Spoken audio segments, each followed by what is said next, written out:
रामकृष्ण हरी. आज आपल्याला ना शाबूस तांदळाची खिचडी करायची आहे. तर इथे साबुदाणा चांगला भिजून घेतलेला आहे आणि चांगला सुट्टा सुट्टा झालेला आहे बघा.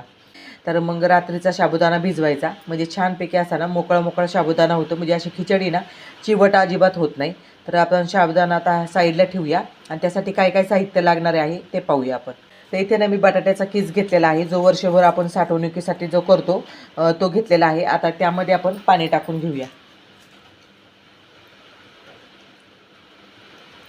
आणि बटाट्याचा किस हा लगेच भिजला जातो. म्हणजे आयत्या वेळेस जरी आपल्याला खिचडी करायची असते आणि एक 5 मिनटं जरी ठेवला तरी छान मऊसूद होतो. बटाट्याच्या किसाच्या ऐवजी तुम्ही बटाटे इथे चिरून वापरू शकता किंवा बटाटे ना साल काढून नाही का किसणीने किसले तरी चालू शकतात. आता हे 5 मिनटं आपल्याला भिजत ठेवायचे आहे. तर इथे आपण शेंगदाणे घेतलेले आहेत आणि शेंगदाणे स्वच्छ असे निवडून घ्यायचे, कारण का यामध्ये लालसर खडे असतात, ते पाहून घ्यायचे. आता शेंगदाणे आपल्याला चांगले असे खरपूस भाजून घ्यायचे आहेत आणि शेंगदाणे चांगले असे खरपूस आपल्याला भाजून घ्यायचे, म्हणजे खिचडी चांगली होते, म्हणजे चवीला चांगली लागते. असे ओबडदोबड आपल्याला असे भाजून घ्यायचे नाही, चांगले मंद आचेवरती असे खरपूस भाजून घ्यायचे. शेंगदाणे आपले चांगले असे खरपूस असे भाजले आहेत बघा, लालसर रंगावरती असे भाजून घ्यायचे खरपूस आहे. हे पहा, असे ना आतून छानपैकी असे भाजले पाहिजे, तेव्हा खिचडी छान होते. जास्त घाईघाई पण भाजायचे नाही आहेत. आता हे ना कढईतले शेंगदाणे एका ताटामध्ये काढून घेते. थोडेसे थंड झाले की मग लगेच साल निघतात बघा. हे पहा, छानपैकी असे भाजले. खिचडीसाठी ना आपण मिरच्या घेतलेल्या आहेत आणि मिरच्या ह्या काळसर आहेत आणि ह्या काळसर मिरच्या आहेत ना भरपूर तिखट असतात आणि जर तुम्ही पोपटी मिरची घेतली तर ती कमी तिखटाची असते. त्याच्यामुळे खिचडीला ना अशा थोड्याशा जाडसर मिरच्या असल्या ना की मग खिचडी देखील चवदार होते बघा. तर आता देठ आहेत ना आपण ही काढून घेऊया. भांड्यामध्ये आता हिरवी मिरची ना आपण चांगली अशी बारीक करून घेऊया.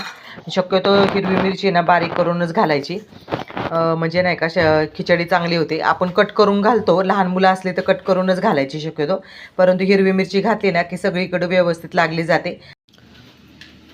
शेंगदाणे ना अशा हातावरती चोळून घेतले ना की पटकन साल निघतात.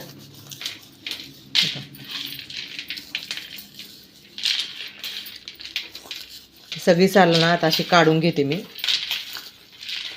त्याची साल आपण काढून घेतलेली आहे, जेवढे निघतील तेवढे साल काढून घेतलेले आहे. तसं ना शक्यतो सालीसकटच म्हणजे नाही का शेंगदाणे वापरायचे असतात. आपण ठेचा केलेला आहे आणि हिरवी मिरची खूप तिखट असते बरं का, त्याच्यामुळे बेतानेच घालायची तशी. तर कढईमध्ये आपण तेल टाकून घेऊया. बटाट्याचं कीस चांगलं भिजलं गेलं आहे. आता यातलं आपण पाणी काढून टाकूया.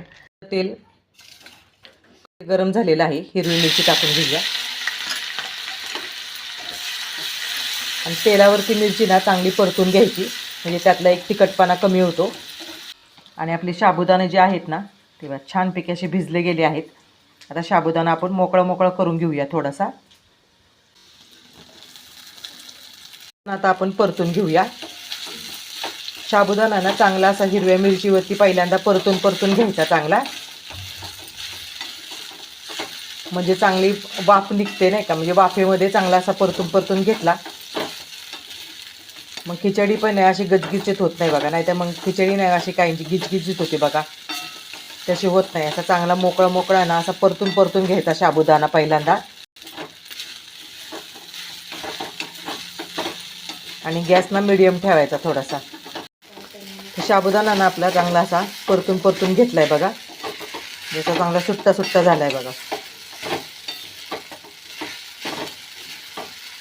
आता यामध्ये ना आपल्याला शेंगदाण्याचा कूट टाकायचा आहे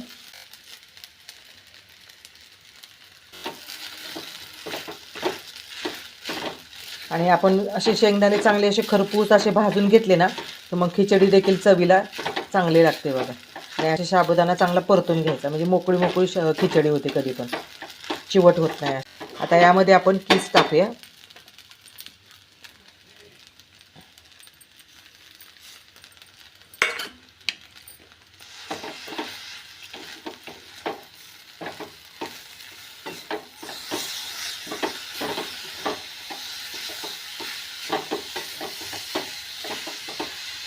तर यामध्ये आपण चवीनुसार मीठ टाकून घेऊया.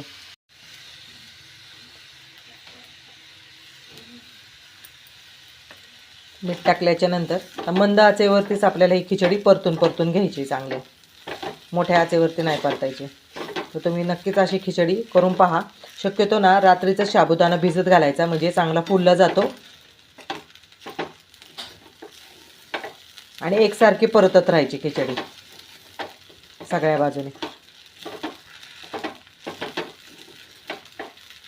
असे बाहेरून आतमध्ये घ्यायचे असे, म्हणजे चांगली परतली जाते आपली खिचडी. नाही ते चांगली अशी परतून आपण घेतलेली आहे आणि छानपैकी अशी सुट्टी होते बघा. असे गिजगिजीच होत नाही. आणि वाटून खिचडी म्हणजे नाही का, वाटून मिरची टाकल्यामुळे ती चवीला देखील छान लागते आणि सगळीकडे असे मिक्स होते. खिचडी करून पहा. बटाट्याच्या किसाऐवजी तुम्ही बटाटा आपला साल काढून किसणीने किसून असा बटाटा टाकू शकतो आणि तेलावरती परतून घ्यायचा. पहिल्यांदा आपण शेवटी टाकलेला आहे तो तेलावरती थोडासा असा परतून घ्यायचा किंवा तुपावरती परतून घ्यायचा. नंतर हिरवी मिरची वगैरे टाकायची, नंतर साबुदाणा टाकायचा, नंतर मग शेंगदाणेचा कूट टाकायचा आणि मग अशी परतून घ्यायची चांगली खिचडी. तर तुम्ही या एकादशीला अशा पद्धतीमध्ये खिचडी नक्कीच करून पहा. आणि याबरोबर तुम्ही दही खाऊ शकता नाही का. तर आपली खिचडी येथे तयार झालेली आहे. तुम्ही नक्कीच अशी खिचडी करून पहा आणि व्हिडिओ आवडला असेल तर लाईक, शेअर आणि सबस्क्राईब करायला विसरू नका.